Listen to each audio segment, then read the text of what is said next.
Let me take this opportunity first to thank the leader of minority for this motion of adjournment, which I fully support. Because, Honorable Speaker, you remember in the run-up to the impeachment of the former deputy president, I quoted a good friend of mine who described somebody as having a very black heart. And I dare add today, this is not just a man with a black heart, but a very dark soul. And a dark soul, Honorable Speaker, to the extent that this man believes that the death of Kenyans, the bloodshed that this country witnessed in 2007, as unfortunate as it was, Honorable Speaker, that he can equate the death and bloodshed that was occasioned on innocent Kenyans as a Christmas party. This, Honorable Speaker, tells you that this is indeed a man with a very dark soul. Honorable Speaker, you may have a dark soul and believe in death and celebrate death, the death of innocent people, as if it is a Christmas party, as you say, and anticipate that even after the next elections, there will be more bloodshed, Honorable Speaker. And I said over the weekend, Honorable Speaker, when you harbor such thoughts, such dark thoughts, such black thoughts, such evil thoughts, you do not deserve to be a leader anywhere, Honorable Speaker. You do not deserve to be a leader anywhere. Honorable Speaker, this is somebody who now pontificates as if he's God. You heard him over the weekend telling artists who sought his help when he was holding high government office to sort out the issues that they have had with their copyright issues with the Skiza tunes. But he had no time for them. But now he wants to commandeer who they will sing to, what songs they will sing, when they will sing, and how they sing, Honorable Speaker. That unless they are singing songs of praise to him, they should not perform. Daring that even businesses, Honorable Speaker, owned by entrepreneurial, hard-working Kenyans, very good entrepreneurs who have established clubs, that now he's inciting Kenyans to storm those clubs and destroy them because an artist who he does not like is performing in that club, Honorable Speaker. This is a height of evil minds and evil thoughts by an evil man who sees nothing good in this country except that which satisfies his insatiable greed. Greed that even public coffers could not satisfy, Honorable Speaker. You have seen him admonish other leaders because of empowerment programs that are empowering the same people who we advance a bottom-up transformation, economic transformation agenda, Honorable Speaker, because they are being supported by leaders now who are utilizing resources in the right way.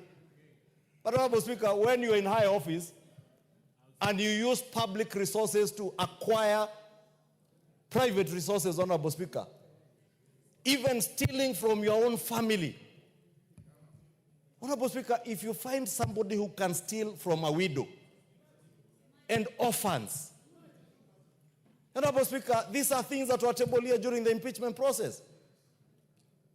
How he forged the will of his late brother, a hard-working former governor of Nyeri, disinherited the widows and the orphans of the family, and used his high office to intimidate and threaten that family not to speak, Honorable Speaker.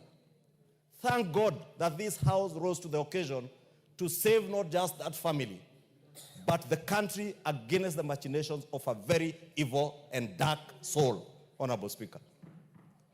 Honorable Speaker, I'll take you back to the events of last year. Kenyans will remember on the 25th of June, after what happened, Honorable Speaker, the kind of incitement they saw from the same person, because he believes in bloodshed, that unless people die, he cannot achieve his mission, Honorable Speaker.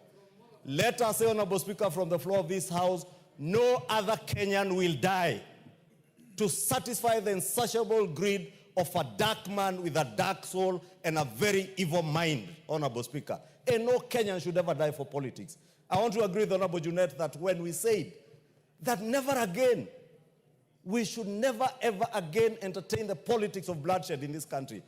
The last elections, Honorable Speaker, vindicated the Kenyan people, that the Kenyan people are a people who believe in one unitary nation, a nation that cannot be divided by the insatiable greed for power and material wealth of one man, Honorable Speaker.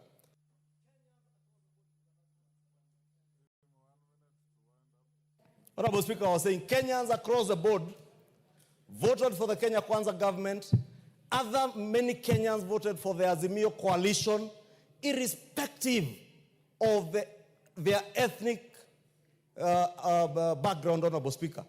There are many Kikuyus that voted for Raila Odinga because they wanted a better Kenya. There are many Kikuyus, many Luos who voted for William Ruto because they believed he had an agenda for Kenya, Honorable Speaker. Yet now we see a man who wants to take this country back, not just to the politics of ethnic balkanization and ethnic mobilization, Honorable Speaker, but to the backward thoughts that is only through bloodshed and death that you can achieve what you want, Honorable Speaker. We must, in one accord as a House, not just condemn, but ask the government of the Republic of Kenya, and more so the Inspector General of Police. I know he hails from Madera also, but he must apply the law without fear or favor, Honorable Speaker. I saw in the news last night, Honorable Speaker, them saying that the lawyer has written to NCIC. NCIC did not summon a lawyer. They summoned a person who is not above the law, and the law must take its due course. And I want to encourage the NCIC Commission to get the help of the Inspector General of Police to enforce the law as it is. When you are summoned by NCIC, a constitutional commission, to answer to charges leveled against you, you must appear. And if you don't appear, Honorable Speaker, action must be taken. Otherwise, if we take that route, Honorable Speaker, what will stop anybody tomorrow from inciting Kenyans on the basis of ethnicity or whatever you like to kill and slaughter each other, Honorable Speaker, with abandon? The law must take its course, and nobody, Honorable Speaker, is above the law. And I want to repeat, nobody is above the law in this country, Honorable Speaker. Whether you are Junet Mohammed, whether you are Kimani Ichungwa, or whoever you think you are, who the hell do you think you are that you can celebrate the death of Kenyans, calling it a Christmas party? Shame on you. Shame on you that you can describe such unfortunate incidents. And let me finish by telling you, 2027 elections, Kenyans now know you better. Kenyans now can see clearly why this House, with over 300 members, voted to impeach you. Close to 360 members voted to impeach, 84 members voted to impeach you. Because these members knew you were a danger, not just to the society and the nation of Kenya, but even a danger to yourself, a danger to your own family. Shame on you.